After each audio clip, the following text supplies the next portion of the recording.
Hi, welcome to this week's action ship. So I am up at Kripalu. Actually, when you get this, I will be back in Brooklyn. But I wanted to bring you out here because it's so gorgeous and expansive and blue and green. I have 15 minutes to make you this video. I don't know why I didn't make it yesterday. Actually, yes I did. I had cramps. This week is purely for the women who get menstrual cramps. So Melissa said, what suggestions do you have for exercise or movement to support a heavy menstrual cycle? Besides the normal cramping, I notice my pelvic area feels sluggish and constricted. I'm excited to hear what you come up with for next month's cycle. So Melissa, I had to make you this video today because I'm on my period. If you're having heavy menstrual cycle or if you have clotting, there are other things you might want to take a look at that I'm not going to cover in this video. So today we're just going to look specifically at what can you do when you have those menstrual cramps. So the first thing that we're going to do is improve the lymph circulation in the bones. Why the bones? Well, that is where all of your new blood cells are made, particularly in the flat bones. And I often feel that my bones get really achy during my menstrual cycle. So what I want you to do is I want you to just squeeze your bones. Remember the sponge image that we used last week and the week before? I want you to imagine that your bones are actually sponge. They're made of sponge. And if you look at a bone, it does have sponge-like characteristics. It's not solid. There are actually lots of little holes. It is very porous and actually has a lot of springy quality like sponge does.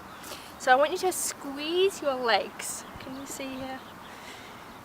You're going to squeeze your bones. And rather than focusing on the muscles this time, you're actually going to focus on the bone. So you're going to squeeze your bones. And now in the lower leg there are two bones. So you can imagine that you're like squeezing them together as well. And just imagine that you're literally cleaning out the bones, and that all of the fresh blood that is being made can come out, and literally you're being washed with brand new blood. So rather than thinking of our period being something that's really tiring and draining, we can actually see that we're flushing ourselves out. We're getting a whole new input of fresh blood and letting go of some old blood cells. And really we're quite lucky that we get to do that. Guys don't get to do that each month. Okay, so you can also put your legs in the air. I'm like standing on this grass right now, which doesn't really work. This grass is wet, so I don't want to lie on it, but you probably have somewhere you can lie down and stick your legs in the air. So lie down, put your legs in the air, and then squeeze your bones. So the second thing is sitting on something warm. So if you have a hot water bottle, or yesterday I came up there, can you see? Up at Kripalu there. There were some benches, and the benches that were in the sun were really lovely and warm, and when I sat on them I felt the warmth come up inside. So really warming the uterus. So when something is contracted, it's constricted, warmth will help feel that expansion again. It will allow it to kind of relax and let go. I'm sure you know, taking a warm bath, putting a hot water bottle, those things all really help. Okay, so the third thing is to imagine that your body is really having a good clean out during your period. So rather than feeling like it's just this annoying thing that women have to put up with, we can actually shift it around to really appreciating the fact that our body is getting rid of a whole lot of stuff that it doesn't need. So not only the blood that has been building up for the days prior to when we have our period, but the emotions, the experiences that we've had. I'm sure you feel things getting more emotional before our period, and then afterwards this feeling of release and freedom and expansion.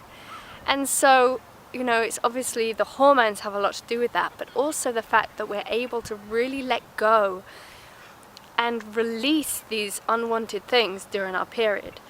So I just want you to imagine you're going to take your hands and you're just going to brush your belly. You see that?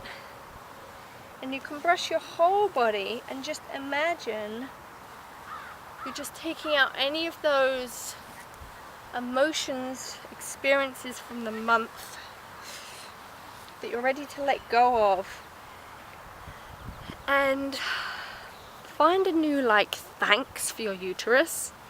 You know, that it's also doing this job each month of really cleaning out and letting you really release and let go.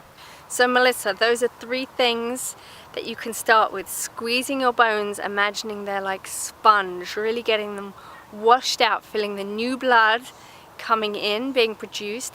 Then you want to find something warm to sit on. So really bring some warmth to your pelvis, to your uterus.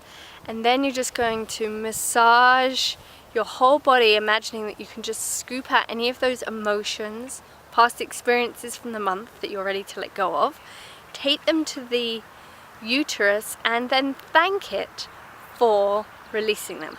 Okay, so I have to go now because we're about to get on the train back to New York City. So Melissa, I hope that helped. There's more that I could say, but that's it for now. So I will have to stay tuned until you have your next period. And I feel better, so thank you for that. So thank you for watching. If you like this video, please share it with your female uteruses. I don't suppose you've got male ones, right? Don't forget to like it. And if you have any tips, input on what you do during your period when you have cramps to alleviate them, please share them. There are many more things that I know that we can add to this. So write them in the comments, write them on my Facebook wall. And I gotta go, so I'll see you soon. Bye.